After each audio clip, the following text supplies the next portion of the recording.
you know, off the court. But I want to be back to somewhat dominant. I want to hoop, and I want to help this team win. Right now, I'm not doing that. Can you get your joy back here on the court? Probably not. Professional athletes have been taught and media trained to not give out the behind the scenes of what happens in their sport. They're taught to hold in their emotions and focus on solely what's happening on the court. However, in this media-driven world, superstars are finding it harder to keep their emotions bottled in and feel the need to say, "Hey, get me out of here." In honor of Jimmy Butler requesting a trade from the Miami Heat, I'll go over 5 guys that wanted out of their teams and what happened after.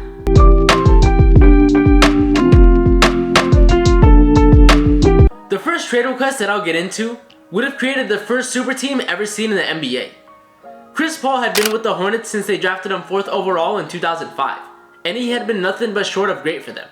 He proved that he can win them games, taking them to the playoffs in 2008, 2009, and 2011, but due to the way their team was constructed, they could never make it far. The 2011-2012 season comes around, and it started with a lockout due to a delay in signing a new collective bargaining agreement. But just because the season hadn't started, doesn't mean the usual NBA drama wasn't going to take place. On December 1st, 24 days before the season started, ESPN comes out with bombshell news that Chris Paul won't sign an extension with the Hornets and wants to be traded to the New York Knicks. One of the best point guards in the league is now available for trade, and a lot of teams are in the mix. The Knicks offered Amari Stoudemire straight up for Chris Paul, but the Hornets quickly denied. Then a different deal came on the table for the Hornets. I believe it was you for Clay and Steph, and the report at least said that you had told Golden State you would not extend, if that's the case. Is that a true story? Do you remember it, how it happened? Yeah, what I that remember. conversation was True like? story. Yeah, that happened with a few teams. The Warriors then offered future MVP Stephen Curry and perennial All-Star Klay Thompson to the Hornets for Chris Paul. But Chris Paul told the Warriors that he wouldn't sign an extension, so the Warriors pulled out of the deal. And just a side note, the Warriors are thanking God that that deal did not go through. Then we go to the Lakers. The Lakers are still with one of the greatest players of all time in his prime in Kobe Bryant and had just won 2 NBA championships in 3 years. It was clear the Lakers are facing an uphill battle as all their main pieces in their championship runs were now getting older. The Lakers needed to make a move, and what better move to make than a young, pass-first, defensively sound point guard that complements the team and play style very well. The Lakers offered a 3-team deal that would send Pau Gasol to the Rockets and Lamar Odom, Kevin Martin, Luis Scola, Goran Dragic, a future first and future second to the Hornets, all for Chris Paul. The Hornets agreed, the Rockets agreed, and it looked like Chris Paul was on his way to LA. At least that's what we all thought. At 4:06 p.m., teams and players around the league thought Chris Paul was a Laker. But remember, New Orleans was owned by the NBA due to their previous owner having financial troubles. So all the NBA owners not involved in the deal called up David Stern, told them this trade should not go through, and within 2 hours, at 5:52 p.m., this trade was nixed. The leader of the other owners revolting against this trade was Dan Gilbert, sending an email to the commissioner saying it would be a travesty to allow the Lakers to acquire Chris Paul and the apparent trade being discussed. He went on to describe why the trade would be bad for the league, mentioning the Lakers would eventually trade for Dwight Howard and save money in the process.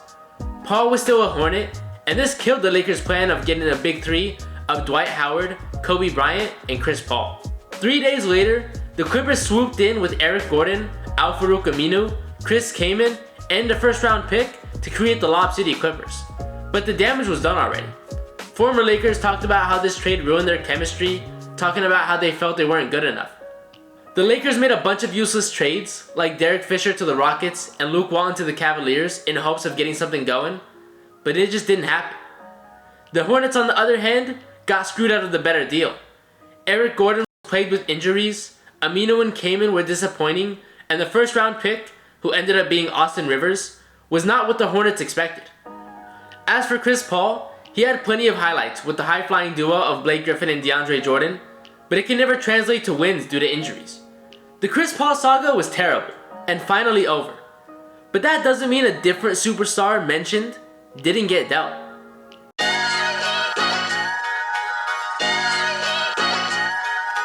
Dwight Howard had been everything to the Magic when they drafted him first overall in 2004.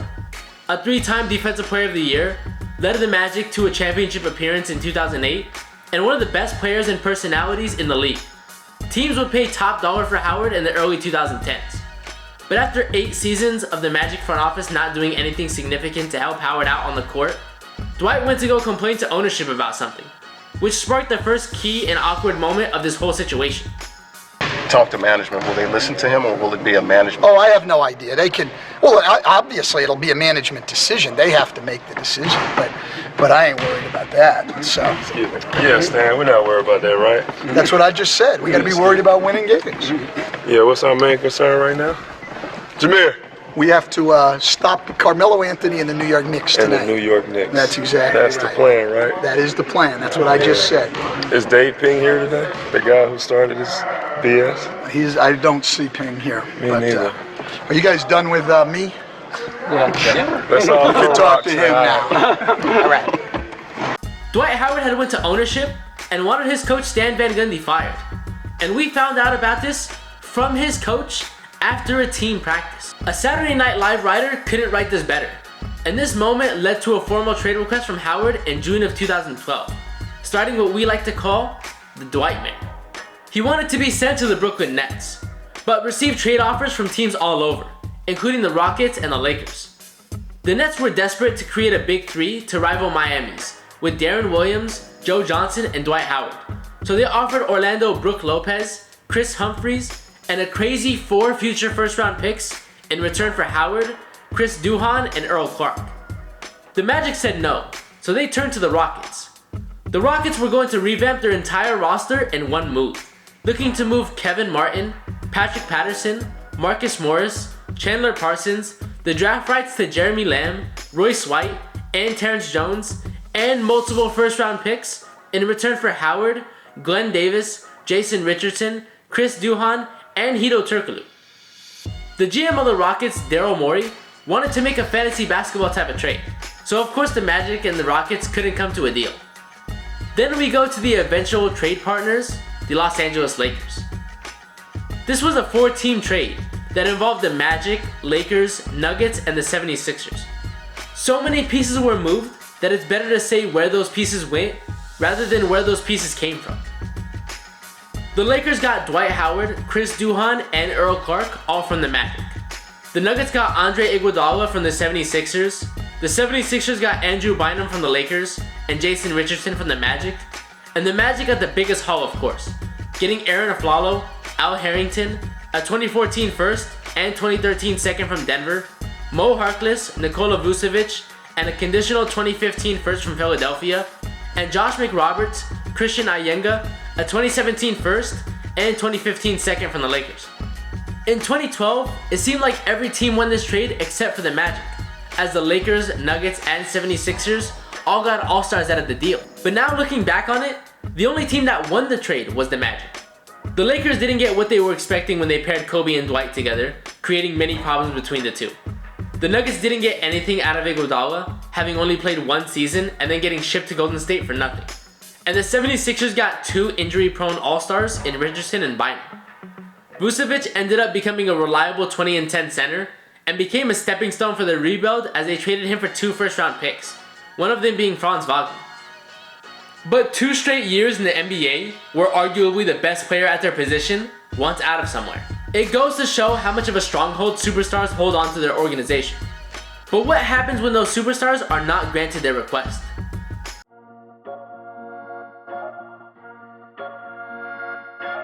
The Lakers in 2007 were a mess.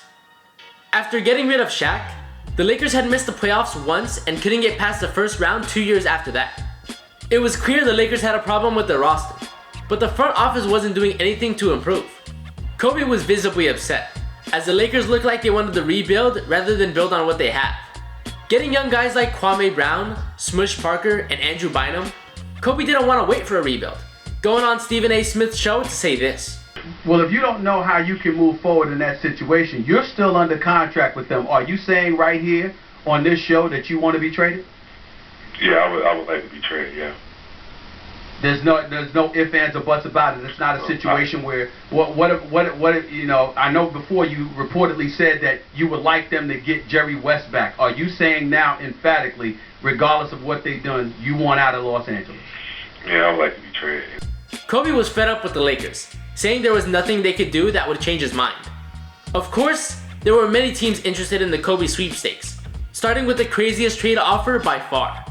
The Lakers had called the Cavs, asking if they would part ways with their 22-year-old superstar, LeBron James, who had just taken a garbage Cavs team to the NBA Finals. The Cavs of course said no, but gave a counteroffer. The Cavs said, "We won't give you LeBron, but we'll give you anybody else on our team for Kobe. Just pick." Considering the Cavs sucked and didn't have anybody with any real trade value, the Lakers shut it down immediately. But how crazy would that have been, seeing the two best players in the league paired up together? Nuts. Now going to a team that almost got him, the Detroit Pistons. The Pistons had offered Tayshaun Prince, Rip Hamilton, and a bunch of picks, and the Lakers had agreed to it initially. But Kobe had a no trade clause in his contract, meaning he has to sign off on any trade that's agreed upon. And that's exactly what Kobe did, going directly to Jerry Buss's house to reject the trade from the Detroit Pistons. Then Mark Cuban talked to Buss and tried to get him to come to Dallas to pair Kobe with Dirk Nowitzki, going as far to say that the deal was made. It came up talking to Jerry because Kobe had asked to leave. And Jerry said, "Okay, if you want to leave, we'll take care of it, Jeannie and everything." And so I talked to him, and it was going to be Josh Howard and Jason Terry and picks. And no Dirk, because I said anybody but Dirk. And so I literally remember telling this dude, "Elvis, guess what? Kobe's going to be a Mav." And I literally thought it was done, like for sure. And then Mitch Kupchak obviously stepped up and said, "We can't do this. Talk Kobe out of it." And the rest is history. The Mavericks would send Josh Howard, Jason Terry, and picks to LA for Kobe. But the Lakers GM Mitch Kupchak swooped in and said, "Nah, we're good," and didn't make the trade. Then we go to the last team, in what seemed like a for sure move for the Lakers, which was the Chicago Bulls. Once Kobe made the trade request, he made it clear that he wants to head to either Chicago, San Antonio, or Phoenix, Chicago being his number one choice. There's no exact trade offer that was on the table between the Bulls and the Lakers, but what we do know is Luol Deng was going to be a part of the deal, which made Kobe not want to go to Chicago. Kobe wanted Deng on his team, so any trade that included Deng was off the table. So after all these teams came to the Lakers inquiring about the superstar, Mitch Kupchak finally put his foot down and made a masterclass of a trade that made Kobe want to stay in LA. He got out of rebuilding mode and traded Kwame Brown, Javaris Crittenton, Aaron McKee, the draft rights to Marc Gasol, and first round picks in 2008 and 2010 to the Memphis Grizzlies in exchange for all-star big man Pau Gasol. This trade obviously created one of the best videos in NBA history. Number two, and more importantly, Kwame Brown is gone. The City of Angels, Hollywood, just should be celebrated. Throw a parade already, whether you win a championship or not. This man was a bona fide scrub. He can't play. No disrespect whatsoever, but I'm sorry to tell everybody the truth. The man cannot play the game of basketball. But there was a clear difference with the Lakers. The energy shifted in the Lakers locker room with a certified secondary star that can help Kobe contend for a championship without Shaq. The Lakers would keep Kobe, he'd win 2 more chips, and the rest was history. Turns out, as a GM, you don't have to trade your superstar. Just do what you think is best for the organization.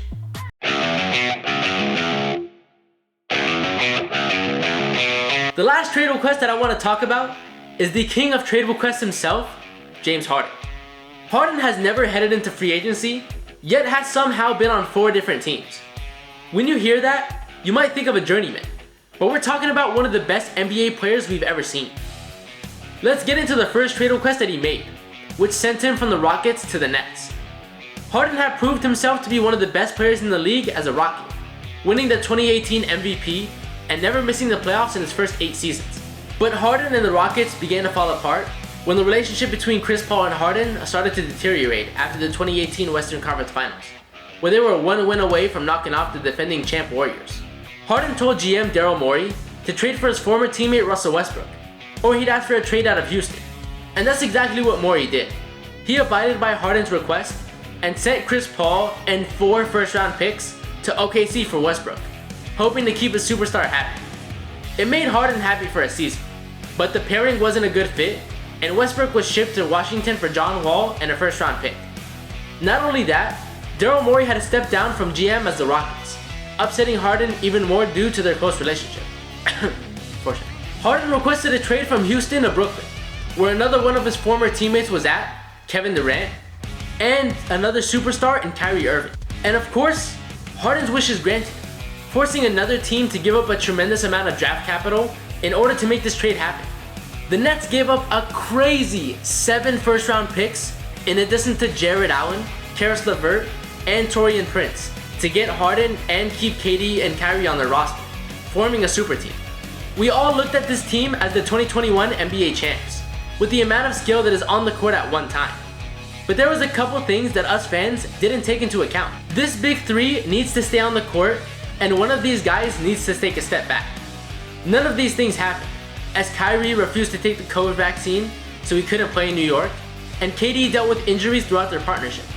It only took 13 months for Harden to say, "Screw this, I want out." Although he didn't make a formal trade request due to how he thought he'd look asking out of another team, we all knew where he wanted to go. He wanted to go to Philadelphia to reunite with Daryl Morey, and team up with Joel Embiid and Tyrese Maxey. And for the second time, King Harden gets whatever he wants and is shipped to Philly for Ben Simmons, Seth Curry, Andre Drummond, and 2 first-round picks. A fleece for the 76ers, considering Ben Simmons wanted out too. But now there's a win-now mode for the 76ers, with one of the best big men in the league, complemented by 2 great guards. It was looked at like a Shaq and Kobe combo, and in what seemed like forever, James Harden finally found a home for the rest of his career. James Harden took back on the scoring and focused on setting up his all-star teammates, Maxey and Embiid, and it seemed like a recipe for success. Although they lost in the second round of the 2022 playoffs, Harden was all in on winning a championship, taking a pay cut in the offseason that allowed the Sixers to sign key role players like PJ Tucker and Daniel House Jr. The 2022-2023 season ended the same way as the previous season, with a second round exit, and the 76ers and Harden wanted to mutually part ways after the season. Harden could have went into free agency, but chose to lock in a $35 million salary instead and get traded. Harden wanted to go to the Clippers, where he saw Paul George and Kawhi have success when healthy. Daryl Morey and the Sixers tried to get a deal with the Clippers, but the Clippers wouldn't give up much, due to Harden being 34 and on the last year of his contract. They couldn't come to a deal, so Morey decided to keep Harden. With the kind of relationship that Harden and Morey had, it seemed fine to keep him in Philly for 1 more year. I mean, after all, Morey traded for him from OKC, gave him the keys to the offense in Houston, got the players that he wanted to play beside whether he thought they would be a good fit or not, obeyed his command to send him to a super team in Brooklyn, and got him out of the situation he was in as soon as Harden started calling. And what does Harden do in return? Let me say it again. Daryl Morey is a liar, and I will never be a part of an organization that he's a part of again. Morey tried to rekindle this friendship, but Harden was done with him. On October 31st, Morey shipped him to LA, exactly what Harden asked for, and for the 3rd time, Harden has traded himself out of a situation he's created. Usually there's a team who's won or lost, but in this case, everybody and every team lost. Chris Paul, Russell Westbrook, Kevin Durant, and Kyrie Irving have been shipped around like they're scrubs on the bench. Every team Harden's touched has done nothing nor have nothing to look forward to. And every time Harden has requested a trade, us fans just sigh and wait for him to start playing basketball again. No situation is good for him, and it will never be. There have been a lot more trade requests that have happened from superstars, but these are just the ones that have happened in the past few years. All that being said, I hope you guys enjoyed the video. Please like and subscribe, and I'll talk to you guys later.